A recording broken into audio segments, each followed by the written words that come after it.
स्वागत है दोस्तों नए एपिसोड में, नए वीडियो में। तो आज हम बात करने वाले हैं जैक बोर्ड के द्वारा केमिस्ट्री के मॉडल फर्स्ट पेपर को 25 क्वेश्चन को हम बहुत कम समय में बहुत डिटेल तरीके से बताएंगे। बहुत सारे बच्चे जो इस बार फेल हो गए हैं बोर्ड में, वो केमिस्ट्री में ही जाते हैं और 23 नंबर पास होने के लिए आता है। देख लीजिए रिकॉर्ड निकाल करके। तो हम शुरू करने वाले हैं। ऑब्जेक्टिव जो क्वेश्चन है हमारे पास में, पहला क्वेश्चन यहाँ पे पूछ रहा है मोलारिटी ऑफ प्योर वाटर। तो पानी के बारे में सब कोई जानते हैं, ये बेसिक 9 क्लास के क्वेश्चन है। तो मोलारिटी को हम कैपिटल M से लिखते हैं, तो होता है number of mole of solute upon volume of solution in litre में। लेकिन प्योर वाटर के बारे में जानने से पहले प्योर वाटर के बारे की जो डेंसिटी होती है वो होता है 1 ग्राम पर ml, है ना। तो यहाँ पे अगर हम लिखना चाहें नंबर ऑफ मोल, है ना, नंबर ऑफ मोल अपॉन हमारे पास में वॉल्यूम जो लेते हैं वो लीटर में लेते हैं। तो मोल कैसे निकालते हैं, एकदम 9वां क्लास का बात है। मोल कैसे निकालते हैं, जो हमारे पास में वेट दिया रहेगा अपन मॉलिक्यूलर वेट, तो यहाँ से हमारे पास में हो गया 1/18। और वॉल्यूम की बात करें तो वॉल्यूम हमारा यहाँ पे डेंसिटी इक्वल टू क्या हुआ, मास बाई वॉल्यूम। तो वॉल्यूम हमारा दिया है ml में, तो ml को अगर हम लीटर के अंदर कन्वर्ट करेंगे तो 1000 हो गया। इधर लेके जाएंगे तो क्या हो जाएगा 1000/18। तो काट उठ दीजिए, कट जाएगा 18 से, ये हो जाएगा 55.55, पहला आंसर। इसी तरह हम आगे बढ़ते हैं। दूसरा क्वेश्चन है एकदम जल्दी से, तो हमारा मार्कोनी कब रूल। तो भैया मार्कोनी कब रूल के लिए क्या चाहिए, अल्कीन चाहिए। क्या चाहिए बाबू लोग, अल्कीन। और अल्कीन के साथ साथ में चाहिए हमें HBr, मतलब ये HX वाले के अंदर HBr। लेकिन अल्कीन कौन सा अल्कीन, सर ये भी अल्कीन, ये भी अल्कीन। जब बेसिक चीजें पता नहीं हो तो जनरल फार्मूला सब कोई पढ़ के बैठे हैं, क्या होता है CnH2n, ठीक है। यहाँ होता है, दे को सेटिस्फाई कर लिया, ये भी सेटिस्फाई कर लिया। लेकिन पहली बात है कि अनसिमेट्री हो, अगर अनसिमेट्री हो तो आंसर बहुत काम का आ जाएगा। तो हमारा आंसर कौन जाएगा, C3H6 HBr, यही है। ये सब तो होगा ही नहीं, ठीक है। आगे बढ़ते हैं। इसी तरह बहुत जल्दी से बनाना है, जुड़िए, लगातार जुड़िए। बैच शुरू है हमारे क्रैश कोर्स का, बहुत तरीके से सॉल्व करना बताएंगे और फुल नंबर लाइए केमिस्ट्री में। अगला हमारे पास में देखो कितने लोग, कम से कम मॉडल पेपर तो ध्यान से देखिए। ये क्वेश्चन कह रहा है कि जब हम इलेक्ट्रोलिसिस करेंगे एक्वस SO4 का तो डिपॉजिट होगा। क्या डिपॉजिट होगा, ये क्वेश्चन अधूरा है, ये क्वेश्चन ही अधूरा है। अगर डिपॉजिट हो यहाँ पे कॉपर होता तो कैथोड होता, बाकी डिपेंड करेगा कि पूछ क्या रहा है। ये क्वेश्चन बिल्कुल गलत है ना। आगे देखते हैं। हाँ, थर्ड सीरीज पूछ रहा है भैया। थर्ड सीरीज तो कहां से कहां शुरू होगा, स्कैंडियम से लेकर के जिंक से 21 से 30। Science teacher very crazy, man feed, cobalt nickel, copper zinc, ये हमारा आया थर्ड सीरीज के अंतर्गत, ठीक है। इसी तरह बढ़ते हैं आगे। अगला हमारे पास में देखो भैया, ये जैसे खोलोगे हेलो अल्केन और हेलो अरिन चैप्टर वैसे ये मिलेगा आपको। तो ये देखिए केसियन है, केसियन के साथ में इसको तोड़ दीजिए तो ये प्लस माइनस में टूटेगा, तो प्रोडक्ट क्या बन जाएगा, आई को हटा दीजिए, बन गया CN। एक सवाल हमको बना के दिखाइएगा, इसका रिएक्शन AgCN के साथ। बोर्ड का बहुत फेवरेट सवाल है, हमेशा पूछता रहता है ये जरूर बनाइएगा AgCN के साथ। यहाँ पे KCN की जगह AgCN रखिएगा। तो इसका आंसर कौन हो गया, B नंबर। आगे आते हैं। Two solution same osmotic pressure. जब सेम वर्ड बोले, सेम केमिस्ट्री में सेम बोले तो एक वर्ड हमेशा रखेगा आइसो मतलब सेम।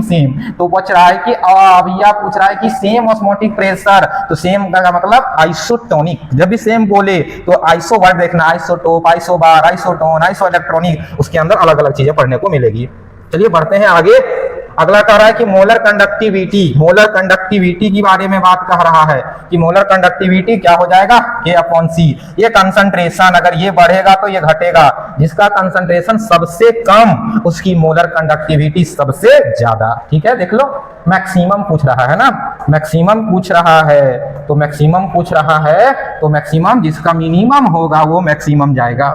आगे अगला क्वेश्चन पूछ रहा है विच ऑफ फॉलोइंग, ये भी थोड़ा सा कलर कंपाउंड। तो कलर डायमैग्नेटिक कि पैरामैग्नेटिक, एकदम क्वेश्चन रहेगा, ये रहेगा।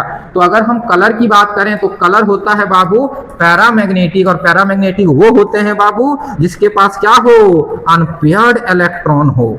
जो अनपेयर्ड इलेक्ट्रॉन होंगे तो निकाल लीजिए, स्कैंडियम कहां जाएगा टूट करके, 3d1 4s1 नहीं 3d1 4s2 sorry 3d1 4s2, 3 electron निकाल दिए, ये बेचारा 0 पहुंच गया आर्गन के पास। अब फुल फील्ड है, ये खत्म है ना। यहाँ पे ये भी खत्म, ये भी खत्म, क्योंकि ये पहुंच जा रहा है 3d10 के पास, ये भी पहुंच जा रहा है 3d2 4s2 के पास, ये बिल्कुल खत्म। यहाँ पे पहुंचेगा 3d5 4s2, 2 इलेक्ट्रॉन निकाल दीजिए, कितना बचा 3d5, क्या होगा अनपेयर्ड इलेक्ट्रॉन। भर के देखिए ना घर में, अनपेयर्ड इलेक्ट्रॉन मिल जाएंगे आपको 1 2 3 4 5 अनपेयर्ड इलेक्ट्रॉन। तो कैसे होंगे, कलर। इसका भी आंसर गलत दिया झारखंड बोर्ड में, एक बार देख लीजिएगा। अगला आते हैं 9वां सवाल। पूछ रहा है not a colligative property, sorry एक minute, not a colligative property. हम बात करेंगे कोलिगेटिव प्रॉपर्टी।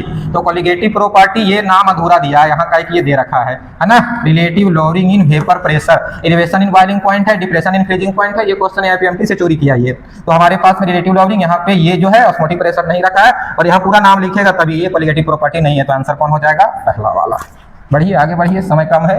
अगला, हाँ ये भी क्वेश्चन देखिए, ये क्वेश्चन को कैसे किया है। अब स्क्रीन टच से मच्छी उच्छी बैठता है तो काम करने लगता है। देखिए ये क्वेश्चन का यहाँ ऑप्शन देखिएगा, ये ऑप्शन अलग है, यहाँ सेम चीज दे रखा है लेकिन ऑप्शन यहाँ अलग दिया। पता नहीं सब दारू सस्ता हो गया है क्या, इसीलिए से बना देते हैं लोग क्वेश्चन, कैसे भी बना देते हैं पीपा करके। अब देखते हैं हम लोगों को यहाँ निकालना है ई नॉट निकालना है ना, ई नॉट निकालना है। ई नॉट सेल क्या होता है? E naught cathode minus E naught anode, ठीक है। तो यहाँ पे अगर हम देखेंगे तो यहाँ पे किसी तरह का कोई चेंज नहीं होगा। यहाँ से हम देखेंगे कि कौन कैथोड पे जाता है कौन एनोड पे जाता है। तो यहाँ से आंसर हम लिखेंगे -0.41 प्लस माइनस और यहाँ पे -0.76। तो घटा करके हमारे पास आंसर आ जाएगा, क्या हो जाएगा इसका आंसर?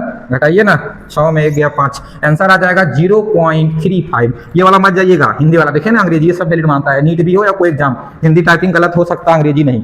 अगला पूछ रहा है कि डी का कॉन्फ़िगरेशन। तो देखिए ना, penultimate cell, pre penultimate cell, खोज लीजिए डी ब्लॉक का। ये एफआरएस में जाना नहीं, तो कौन हो गया आंसर? सी नंबर। आगे बढ़िए जब, हाँ टेम्परेचर इंडिपेंडेंट, ये जेईई मेन से चुराया हुआ क्वेश्चन है और हर साल रिपीटेड क्वेश्चन है। तो टेम्परेचर इंडिपेंडेंट इसको रखिएगा, पीवी इक्वल टू एनआरटी, जो वॉल्यूम रिलेटेड होगा वो टेम्परेचर डिपेंडेंट होगा। तो यहाँ पे मोलालिटी टेम्परेचर इंडिपेंडेंट होता है, बाकी सब मोलारिटी, फॉर्मालिटी, नॉर्मालिटी सारे टेम्परेचर डिपेंडेंट होते हैं। आगे बढ़ते हैं। अगला देखिए, चार्ज बोला है तो भैया किसके लिए बोला है? फैराडे 96,500, कॉपर इसमें जा रहा है भैया 2 इलेक्ट्रॉन, गुना कर दीजिए 96,500, क्या आ जाएगा? 193303 के बाद 00। अगला खोजिए, ये दिया हमारे पास एल्डिहाइड और रिएक्शन करा रहा है किससे?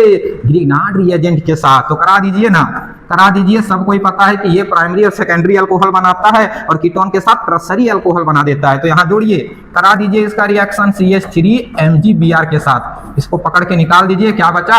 CH3 और इधर से हमारा 2 कार्बन है, CH3 खुजिए, हाँ CH3, इधर CH2 और क्या बन जाएगा? OH। ये हमारा हुआ। हमेशा इसके एल्डिहाइड हो नॉर्मल, तो इससे प्राइमरी भी बनता है, डिपेंड करता है कार्बन किस तरह से जुड़ा है एल्डिहाइड में, सेकेंडरी भी बनाता है। हो गया। अगला आते हैं, अगला, हाँ ये बहुत अच्छा क्वेश्चन है। फिनॉल जिंक डस्ट के साथ रिएक्शन करेगा तो क्या बनाएगा? बेंजीन। एकदम एनसीईआरटी से उठाया गया है। अगला क्वेश्चन आते हैं, रेट R इक्वल टू के के पावर जो भी रहेगा। बहुत अच्छा उदाहरण है, इसको तोड़ेंगे तो इसके पावर 1, मतलब R जितना रहेगा इसके पावर, वो हमारा बताता है इसका ऑर्डर ऑफ रिएक्शन। तो ये किसका है? फर्स्ट ऑर्डर रिएक्शन का है।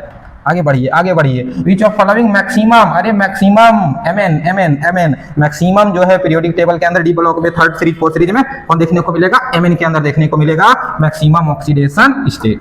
अगला क्वेश्चन आते हैं, हाँ बहुत बढ़िया सवाल है बाबू, बहुत बढ़िया सवाल है। इस कोऑर्डिनेशन जो हमारे पास में कॉम्प्लेक्स कंपाउंड दिया है उसमें पूछा है कोऑर्डिनेशन नंबर, ऑक्सीडेशन नंबर। पहले कोऑर्डिनेशन नंबर देखो, ये जो लिखा है ऑक्जेलेट आयन C2O4 ये पावर होता है, यहाँ पे ये C2O4 लिखा है, ये होता है बाइडेंटेंट। तो देखो बाइडेंटेंट है तो 3 से 2 गुना 2 कितना हो गया इसका कोऑर्डिनेशन नंबर? जो घेरा रहता है 6। अब ये न्यूट्रल है तो जितना चार्ज रहेगा आयरन के पास में तो ये रखना चाहेगा, कितना हो जाएगा? यहाँ ये चार्ज को बस ले लो, कितना हो गया? 6 कोऑर्डिनेशन नंबर और हो जाएगा इसके पास में 3 ऑक्सीडेशन नंबर। ठीक, और सवाल अच्छे पूछे हैं लेकिन रिपीटेड सवाल है।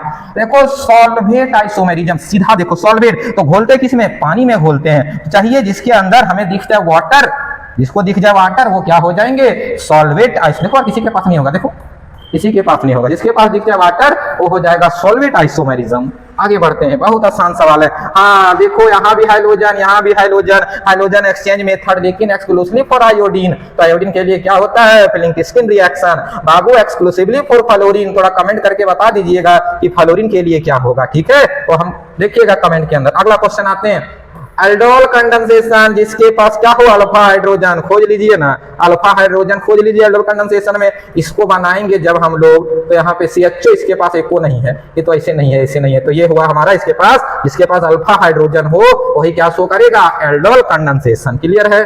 आगे बढ़ते हैं, सवाल धनाधन एनिलीन। अरे बाबू बेंजीन बना दो।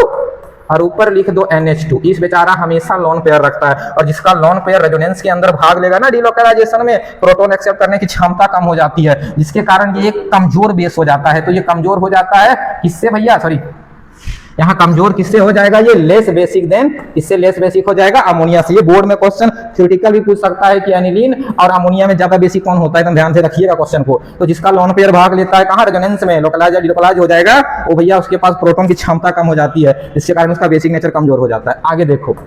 आगे देखो फिर क्वेश्चन थोड़ा सा मिस्टेक हुआ था, 22 हुआ। गेटरमैन रिएक्शन, गेटरमैन एक होता है हमारे पास में सेंडमेयर और गेटरमैन, कंफ्यूज मत करिएगा। तो गेटरमैन रिएक्शन हमारे पास में क्या हो जाएगा, हमारे पास में हो जाएगा Cu रहेगा और हमारे पास में HCl रहेगा। ठीक है, गेटरमैन हो गया। आपको याद रखिएगा, आप टिक मार करके रखिएगा, टिक मार करके जो है वो रखिएगा, क्या ये फोन आ रहा था, टिक मार करके रखिएगा, आंसर बोलिएगा जिसे यहाँ पूछा गेटरमैन। अब सेंडमेयर का हमें कमेंट करके बताइएगा क्या होगा। बस यहां लिखा है कि प्राइमरी एसिड एमाइन है ना, एसिड एमाइड कह रहा है कि एसिड एमाइड जो है एमाइन में कन्वर्ट करो। तो भैया happy birthday, Hoffmann bromide degradation reaction, degrade मतलब कम करना। अगर एक अल्कोहल एक अगर हमारा कार्बन का यहाँ पे संख्या कम करना है कन्वर्जन में, तो हम हैप्पी बर्थडे रिएक्शन क्या होता है हमारे पास में, हम लोग क्या लेते हैं, कमेंट करके बताना है कितना मोल Br लेंगे या कितना मोल हम लोग NaOH और हम लोग जो है KOH लेंगे, ये कमेंट करके बताइएगा। ये रिएजेंट होता है, जिसका आंसर कौन हो जाएगा, हॉफमैन ब्रोमाइड डिग्रेडेशन रिएक्शन। अब लास्ट क्वेश्चन है, माल्टोज ये डाइसैकराइड तोड़ दीजिए ना, दो भागों में टूटेगा, ग्लूकोज प्लस ग्लूकोज। एक क्वेश्चन हमको बताइएगा, एक ट्रिक याद रखिए, सूत्रमाला, इसके अंदर कौन रिड्यूसिंग और कौन नॉन रिड्यूसिंग होता है। तो ये हमारा रिड्यूसिंग और ये नॉन रिड्यूसिंग क्वेश्चन आने की संभावना है।